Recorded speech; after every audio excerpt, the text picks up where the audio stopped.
പവിത്രത്തിൻ്റെ ഒരു അപ്കമിങ് എപ്പിസോഡിലേക്ക് എല്ലാവർക്കും സ്വാഗതം. വേദയും വിക്രമും കൂടി ശ്രീനിസാറിൻ്റെ കാര്യം പറഞ്ഞുകൊണ്ട് വഴക്കിട്ടുകൊണ്ടിരിക്കുകയാണ്. വേദ പറയുന്നുണ്ട്, ഈ ശ്രീനിസാർ എന്ന് പറയുന്നതേ നിങ്ങൾക്ക് വലിയ ദൈവത്തെ പോലെയായിരിക്കും, പക്ഷേ എനിക്കുണ്ടല്ലോ അദ്ദേഹം വെറും ഒരു ഗുണ്ടയാണ് എന്നിങ്ങനെയൊക്കെ പറയാട്ടോ. ഇത് കേൾക്കുന്ന വിക്രമിന് ദേഷ്യം വരും കേട്ടോ. ശ്രീനിസാറിനെ കുറിച്ച് അങ്ങനെയൊന്നും ആരും പറയുന്നത് വിക്രമിന് സഹിക്കത്തില്ല. അതുകൊണ്ട് തന്നെ നീ എന്താടി വേതാളമേ എൻ്റെ ശ്രീനിസാറിനെ കുറിച്ച് പറഞ്ഞത് എന്നും പറഞ്ഞുകൊണ്ട് ദേഷ്യത്തോട് എൻ്റെ നാലുപുറം നോക്കുക കേട്ടോ. പെട്ടെന്നാണ് വേദയുടെ ഫോൺ ടേബിളിലിരിക്കുന്നത് കണ്ടത്. അപ്പോൾ വേഗം തന്നെ ഫോൺ എടുത്തുകൊണ്ട് ഞാനിപ്പോൾ തന്നെ നിനക്ക് കാണിച്ചു തരാം എന്നും പറഞ്ഞുകൊണ്ട് അങ്ങ് വലിച്ചെറിയാണ്. അത് നേരെ ചെന്ന് വീഴുന്നത് കട്ടിലിനടിയിലേക്കാണ്. ഇത് കാണുന്ന നമ്മുടെ വേദയ്ക്ക് ദേഷ്യം വരുന്നുണ്ട്. എന്താ നീ ചെയ്തത്? എന്താ വിക്രമി കാണിച്ചത്? ദേഷ്യം വന്നാൽ ഇങ്ങനെയൊക്കെയാണോ ചെയ്യുന്നത്? എത്ര രൂപയുടെ ഫോൺ അതെന്ന് അറിയാമോ നിനക്ക് എന്ന് പറയാട്ടോ. അത് 1.5 ലക്ഷം രൂപയുടെ ഒരു ഫോണാണ്, അതിനെന്തെങ്കിലും പറ്റിയാലുണ്ടല്ലോ എന്നും പറഞ്ഞാണ് വേദ ഫോൺ തരുന്നുണ്ട്. കാണുന്നില്ല. അപ്പോൾ ഞാനും കാണിച്ചു തരാം എന്നും പറഞ്ഞുകൊണ്ട് വേദ ഇങ്ങനെ നോക്കുമ്പോൾ വിക്രമിൻ്റെ കയ്യിൽ ഫോൺ ഇരിക്കുന്നത് കാണും. വേഗം തന്നെ അത് തട്ടിപ്പറിച്ച് വാങ്ങിക്കാൻ നോക്കുക കേട്ടോ. പക്ഷേ വിക്രം കൊടുക്കുന്നില്ല. അങ്ങോട്ടും ഇങ്ങോട്ടും പിടിയും വലിയാവും. ലാസ്റ്റ് വിക്രം എന്ത് ചെയ്യുന്നു വെച്ചാൽ വേഗം ഫോൺ അങ്ങ് ബെഡിലേക്ക് എറിയാണ്. പക്ഷേ അത് ചെന്ന് വീഴുന്നത് ബെഡിന് താഴേക്കാണ്. കുറച്ച് ദൂരേക്ക് അങ്ങ് തെറിച്ച് പോകുന്നുണ്ട്. പെട്ടെന്ന് അത് 2 പീസാവുക കേട്ടോ. വിക്രം ഓടിച്ചെന്ന് ഫോൺ എടുത്ത് നോക്കുമ്പോൾ അത് ഡാമേജ് ആയിരിക്കുന്നു.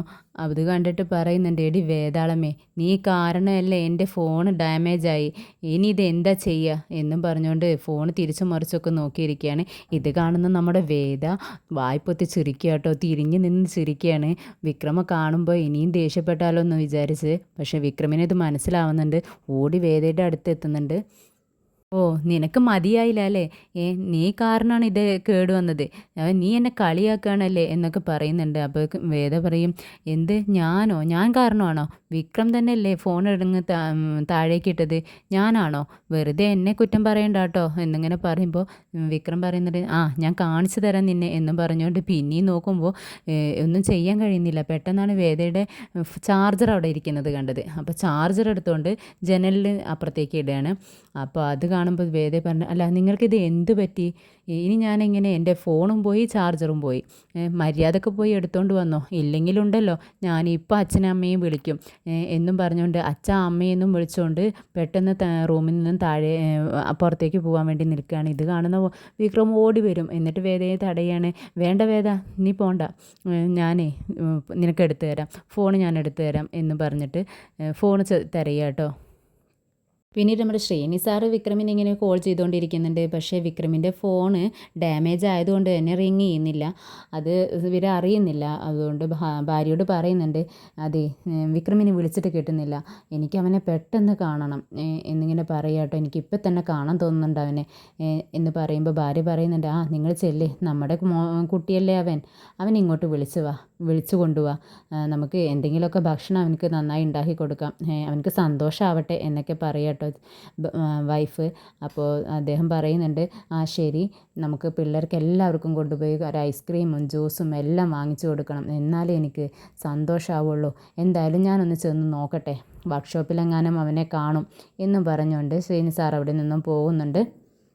പിന്നീട് കമലാമ്മയും നന്ദിനിയും എല്ലാവരും മുന്നേ മാഷുണ്ട്, വിശ്വവും ശ്രീയും എല്ലാവരും കൂടി പോകാൻ വേണ്ടി നന്ദിനിയുടെ വീട്ടിലേക്ക് പോകാൻ വേണ്ടി ഡ്രസ്സ് മാറ്റുന്ന തിരക്കിലാണ്. എല്ലാവരും ഡ്രസ്സും ഒക്കെ പാക്ക് ചെയ്ത് ബാഗൊക്കെ റെഡിയാക്കി വെക്കുന്ന തിരക്കിലാണ്. അതിനിടയിൽ നന്ദിനി പറയുന്നുണ്ട്, ഭക്ഷണം കഴിച്ചതിന് ഉടനെ തന്നെ, ഇപ്പോൾ കഴിച്ച ശേഷം ഉടനെ തന്നെ ഇറങ്ങാമെന്ന് പറഞ്ഞതായിരുന്നു, പക്ഷേ ഇത്രയും നേരമായി ആരും ഇറങ്ങുന്നില്ലല്ലോ വിനയേട്ട എന്നിങ്ങനെ പറയാട്ടോ. അപ്പോൾ ഇത് നമ്മുടെ കമലാമ്മ കേൾക്കുന്നുണ്ട്. കമലാമ്മ പറയുന്നുണ്ട്, അതെ ഭക്ഷണം കഴിച്ച ഉടനെ അങ്ങ് പോകാമെന്ന് പറഞ്ഞാലും ഇത് ഹോട്ടലൊന്നല്ലല്ലോ നന്ദിനി, കഴിച്ച പ്ലേറ്റൊക്കെ കഴുകി വെക്കണ്ടേ, എന്നിട്ടല്ലേ പോകാൻ പറ്റത്തുള്ളൂ എന്നിങ്ങനെ പറയുക കേട്ടോ.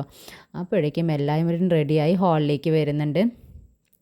പക്ഷേ നമ്മുടെ വേദയും വിക്രമിനെയും കാണുന്നില്ല. അപ്പോൾ കമലാമ്മ പറയുന്നുണ്ട്, വാതിൽ പൂട്ടി നമുക്ക് ഈ ചാവി വേദയുടെ കയ്യിൽ കൊടുക്കണ്ടേ, വിക്രമിനെയും കാണുന്നില്ല വേദയും കാണുന്നില്ല. അവരെവിടെയാണെന്ന് നോക്കി എന്നിട്ട് നമുക്കിത് കൊടുത്തിട്ട് പോവാം എന്ന് പറയുമ്പോൾ വിശ്വം പറയുന്നുണ്ട് അതിന് അവൻ്റെ ബൈക്ക് ഇവിടെ കാണുന്നില്ല, അത് സർവീസിന് കൊടുത്തിരിക്കുകയാണെന്ന് തോന്നുന്നു. വിക്രം എവിടെയാണെന്ന് നോക്ക് ശ്രീജ എന്ന് പറഞ്ഞപ്പോൾ ശ്രീജ താഴേക്ക് നോക്കുന്നുണ്ട്. നന്ദിനിയാണെങ്കിൽ അവരുടെ റൂമിലേക്ക് അങ്ങ് ചെല്ലുക കേട്ടോ. പക്ഷേ റൂമിൽ അവർക്ക് കാണാൻ കഴിയുന്നില്ല. പക്ഷേ അവർ റൂമിൽ തന്നെയുണ്ട്. അവർ കട്ടിനടിയിലായിട്ട് ഇതൊക്കെ തെരഞ്ഞുകൊണ്ടിരിക്കുകയാണ്. ഒരു സൈഡിലായിട്ട് ഇതുകൊണ്ട് തന്നെ കാണുന്നില്ല. എവിടെ പോയി എന്നുള്ളത് കൊണ്ട് തന്നെ ഫോൺ തിരഞ്ഞുകൊണ്ടിരിക്കുകയാണ് അവർ. നന്ദിനി അവിടെ ചെന്നിട്ട് പറയുന്നുണ്ട് അവരവിടെയൊന്നും കാണുന്നില്ല അമ്മേ, നമുക്ക് പോവാം എന്നും ഇനി നേരം വഴുകുമെന്നും പറഞ്ഞുകൊണ്ട് എല്ലാവരും തന്നെ വാതിൽ പൂട്ടി. അപ്പോൾ കമലാമ്മ പറയുന്നുണ്ട് ശരി, വിക്രമിൻ്റെ കയ്യിൽ ഒരു ചാവിയും കൂടിയുണ്ട്, നമുക്ക് വാതിൽ പൂട്ടിയിട്ട് പോവാം, അവരെ ആ ചാവിയും കൊണ്ട് തുറന്നിട്ട് അകത്ത് കയറിക്കോളും എന്ന് പറഞ്ഞുകൊണ്ട് അവർ പോവാണ്. ഇതിന് ശേഷം വേദയും വിക്രമും കൂടെ ഫോണെല്ലാം തിരഞ്ഞെടുത്തുകൊണ്ട് വരുന്നുണ്ട്. വേദ ഇങ്ങനെ വഴക്ക് പറയുന്നുണ്ട്, ഇനിയിപ്പോൾ എന്താ ചെയ്യുക, എൻ്റെ ഫോണിൽ കേടുവരും ചെയ്തു, ഇനി ഞാൻ ആർക്കെങ്കിലും വിളിക്കണമെങ്കിൽ എന്ത് ചെയ്യും എന്നൊക്കെ ഇങ്ങനെ വിക്രം പറഞ്ഞുകൊണ്ടിരിക്കുന്നുണ്ട്. പിന്നീട് ശ്രീനി സാറ് വർക്ക്ഷോപ്പിലേക്ക് വരുന്നത് കാണിക്കുന്നുണ്ട്. രാജേട്ടൻ്റെ അടുത്തൊക്കെ ചോദിക്കുക കേട്ടോ, വിക്രം എവിടെ, എനിക്ക് അവനെ പെട്ടെന്ന് കാണണം, കുറച്ച് ദിവസമായി അവനെ കണ്ടിട്ട് എന്നിങ്ങനെ പറയാം കേട്ടോ. അപ്പോൾ രാജേട്ടൻ ഇങ്ങനെ ഒരു അമാന്തത്തിൽ ഇങ്ങനെ നിൽക്കുക കേട്ടോ, വലിയ സന്തോഷമൊന്നും ഇല്ലാത്ത മട്ടിൽ. അപ്പോൾ ശ്രീനി സാറ് ചോദിക്കുന്നുണ്ട്, എന്താ രാജ നിനക്കത്ര സന്തോഷമൊന്നും ഇല്ലാത്ത പോലെ, എന്തോ ഒരു ദുഃഖം പോലെ, മുഖത്തത്ര ഉന്മേഷമൊന്നും ഇല്ലല്ലോ എന്നൊക്കെ ചോദിക്കുന്നുണ്ട്.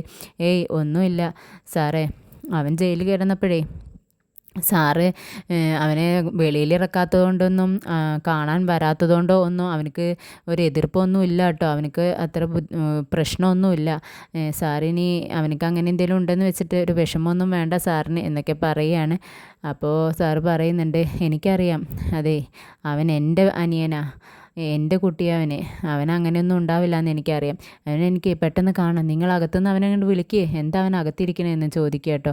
അപ്പോൾ അവർ പറയുന്നത്, ഇല്ല ചേട്ടാ, അവനിവിടെ ഇല്ല എന്ന് പറയാം കേട്ടോ. പിന്നെ ഇവിടെ ഇല്ല എന്നുണ്ടെങ്കിൽ ഞാൻ രാവിലെ മുതൽ അവനെ വിളിക്കുന്നതാ, പക്ഷേ അവനക്ക് കിട്ടുന്നില്ല, പിന്നെ അവൻ എവിടെ പോയി എന്ന് ചോദിക്കുക കേട്ടോ. അപ്പോൾ രാജേട്ടൻ പറയുന്നുണ്ട്, അവൻ്റെ ബൈക്ക് ഇവിടെയുണ്ട്, സർവീസിന് കൊടുത്തതായിരുന്നു, ചാവി എൻ്റെ കയ്യിലുണ്ട്, അപ്പം ഞാൻ ആ ബൈക്കിൽ പോയി അവൻ്റെ വീട്ടിൽ പോയി ഒന്ന് അന്വേഷിച്ചിട്ട് വരാം, അവിടെ ചിലപ്പോൾ കാണും അവൻ എന്ന് പറയുക കേട്ടോ. അപ്പോൾ ശ്രീനി സാറ് പറയുന്നുണ്ട്, അവൻ്റെ അച്ഛൻ എന്നെ കാണുന്നതേ ഇഷ്ടമല്ല, അതുകൊണ്ട് എനിക്ക് അങ്ങോട്ട് പോകാൻ പറ്റത്തില്ല, എന്നാൽ നീ തന്നെ വേഗം ചെന്ന് അന്വേഷിച്ചിട്ട് വാ, കയ്യോടെ പിടിച്ചോണ്ട് വാട്ടോ എന്നും പറഞ്ഞുകൊണ്ട് പോകുന്നുണ്ട്.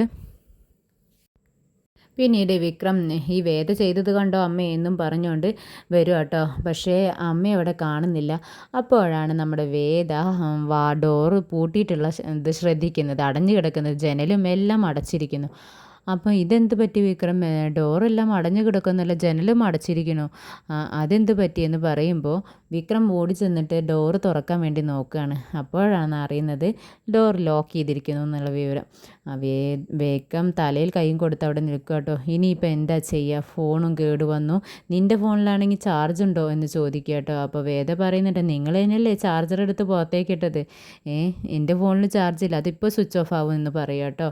ഇനിയിപ്പോൾ എന്താ ചെയ്യുക എന്നും പറഞ്ഞുകൊണ്ട് വേദ ഇങ്ങനെ നിൽക്കുമ്പോൾ പെട്ടെന്നാണ് നമ്മുടെ വേദയുടെ മനസ്സിൽ അങ്ങ് ലഡു പൊട്ടുന്നത്. എന്താണെന്ന് വെച്ചാൽ ഇനി നമ്മൾ മാത്രമേ ഉള്ളൂ എന്നുള്ള ചിന്തയിൽ, വിക്രം നിനക്കറിയോ, നീയൊന്ന് ആലോചിച്ച് നോക്ക്, ഇനി ഒരു ദിവസത്തേക്ക് അവർ നാളെ വരത്തുള്ളൂ, ഈ ഒരു ദിവസം ഉണ്ടല്ലോ നമ്മൾ രണ്ടുപേരും മാത്രം ഈ വീടിനുള്ളിൽ, അതും പൂട്ടി അടച്ച് കിടക്കുന്ന റൂമിനുള്ളിൽ, നീ അത് ശ്രദ്ധിക്കണം കേട്ടോ എന്നിങ്ങനെ പറഞ്ഞ് ഇങ്ങനെ പുഞ്ചിരിയോടെ നിൽക്കുക കേട്ടോ. വിക്രമിനാണ് ദേഷ്യം കേട്ടോ വരുന്നത്. വിക്രം പറയുന്നുണ്ട്, ആടി നിനക്കറിയത്തില്ലടി ഫോൺ കയ്യിലില്ലാത്തതിൻ്റെ ബുദ്ധിമുട്ട്, പിന്നെ പുറത്തേക്ക് ഇറങ്ങാൻ പറ്റാത്തതിൻ്റെയും ബുദ്ധിമുട്ട് നിനക്കറിയത്തില്ല, നിനക്കെങ്ങനെ അറിയാം, നീ പുറത്ത് ഏതു നേരം ഈ മുക്കിലിരിക്കത്തല്ലേ ഉള്ളൂ, ഈ വാതിലിൻ്റെ മുക്കിലിരിക്കല്ലേ നിൻ്റെ ജോലി, നിനക്ക് ജോലിയൊന്നും ഇല്ലല്ലോ, അതുപോലെയല്ല ഞങ്ങളുടെ ആണുങ്ങളുടെ കാര്യം എന്നിങ്ങനെ പറയട്ടോ. അപ്പോൾ വേദ പറയുന്നുണ്ട്, നിനക്ക് പിന്നെ വലിയ ജോലികളുണ്ടല്ലോ, ശ്രീനി സാറ് പറയുന്ന ആളുകളെയൊക്കെ തല്ലുന്ന ജോലിയല്ലേ നിനക്കുള്ളത്, തല്ലലും കൊല്ലലും അല്ലേ നിനക്ക് ജോലി, എനിക്ക് ജോലി ഇല്ലാത്തത് പോട്ടെ, നിനക്കും ഇല്ലല്ലോ എന്നിങ്ങനെ പറയാട്ടോ. പിന്നീട് വേദ കുറച്ച് കഴിഞ്ഞപ്പോൾ കാപ്പി ഇട്ട് കുടിക്കുന്നുണ്ട്. ഒരു ഗ്ലാസ് കാപ്പി നമ്മുടെ വിക്രമിനും കൊണ്ടുവന്ന് അവിടെ വെക്കുന്നുണ്ട്. പക്ഷേ വിക്രമിനോട് പറയുന്നില്ല കുടിച്ചോ എന്നുള്ള വിവരം. വേദ ഇങ്ങനെ ഡോറിനടുത്ത് തന്നെ പോയി ഇരുന്നുകൊണ്ട് ഇങ്ങനെ പറയുന്നുണ്ട്, ഹായ് എന്തൊരു ടേസ്റ്റാണ് ഈ കാപ്പിക്ക്, നല്ല ടേസ്റ്റ് ഉണ്ടല്ലോ എന്നൊക്കെ പറഞ്ഞ് അതിൻ്റെ ഇതൊക്കെ പറഞ്ഞ് ടേസ്റ്റിനെ പറ്റിയൊക്കെ വർണ്ണിച്ചുകൊണ്ട് ഇങ്ങനെ ഇരുന്ന് ഊതി ഊതി കുടിക്കുന്നുണ്ട്. ഇത് കാണുന്ന വിക്രമിന് കുടിക്കണം എന്നൊക്കെ ഉണ്ട്. ഇതെന്താ എന്ന് ചോദിക്കുമ്പോൾ ഇത് കാപ്പി എന്ന് പറയട്ടോ വേദ.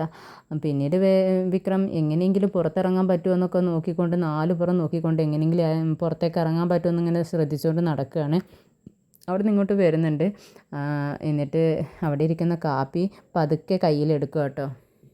എന്നിട്ട് വേദ കാണാണ്ട് തിരിഞ്ഞു നിന്ന് കുടിക്കുക കേട്ടോ. അപ്പോഴാണ് ഇപ്പോൾ കാപ്പി കുടിച്ച് കഴിയുമ്പോഴേക്കും നമ്മുടെ വേദ പെട്ടെന്ന് മുന്നിൽ പ്രത്യക്ഷപ്പെടുക കേട്ടോ. അപ്പോൾ വേദ വിക്രം അങ്ങ് ഞെട്ടുന്നുണ്ട്.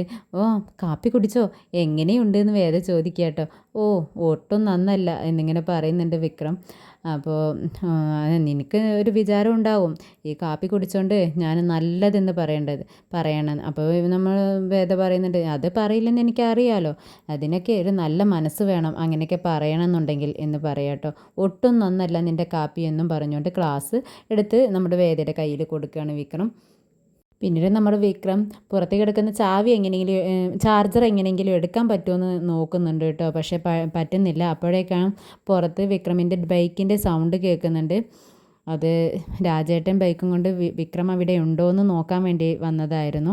വിക്രമിനെ കാണാത്തത് കൊണ്ട് തന്നെ വീട് പൂട്ടിക്കിടക്കുന്നതും കാണുന്നുണ്ട്. അപ്പോൾ വേഗം ശ്രീനിസാറിൻ്റെ അടുത്ത് വിളിച്ച് പറയുന്നുണ്ട്, അതെ സാറേ ഇവിടെ ആരും തന്നെ കാണുന്നില്ല, അവരെങ്ങോട്ടോ പോയിരിക്കുകയാണെന്ന് തോന്നുന്നു, വാതിൽ പൂട്ടിക്കിടക്കുന്നുണ്ട്, ചിലപ്പോൾ വല്ല അമ്പലത്തിലോ എവിടേക്കെങ്കിലും പോയതായിരിക്കും എന്ന് പറയട്ടെ. അപ്പം ശ്രീനിസാറ് ചോദിക്കുന്നുണ്ട്, അങ്ങനെയാണെങ്കിൽ നിങ്ങളുടെ അടുത്ത് പറയേണ്ടതല്ലേ, പറഞ്ഞിരുന്നു എന്ന് ചോദിക്കുന്നുണ്ട്. അപ്പോൾ രാജേട്ടൻ പറയുന്നുണ്ട്, ഇല്ല എൻ്റെ അടുത്ത് പറഞ്ഞിട്ടില്ല, അങ്ങനെയാണെങ്കിൽ പോകുമ്പോൾ പറയേണ്ടതായിരുന്നു, എന്തായാലും വരുമ്പോൾ നിങ്ങളുടെ അടുത്ത് പറയാം എന്ന് പറയാം കേട്ടോ. അപ്പോഴേക്ക് ഈ സൗണ്ട് കേട്ടും കൊണ്ട് നമ്മുടെ വിക്രം ഓടി വരുന്നുണ്ട്. പക്ഷേ അപ്പോഴേക്കും രാജേട്ടൻ ബൈക്ക് എടുത്തുകൊണ്ട് അവിടെ നിന്നും പോവുകയാണ്. ജനൽ തുറന്നുകൊണ്ട് വിക്രം രാജേട്ട എന്നിങ്ങനെ ഉറക്കെ വിളിക്കുന്നുണ്ട്. പക്ഷേ രാജേട്ടൻ കേൾക്കുന്നില്ല.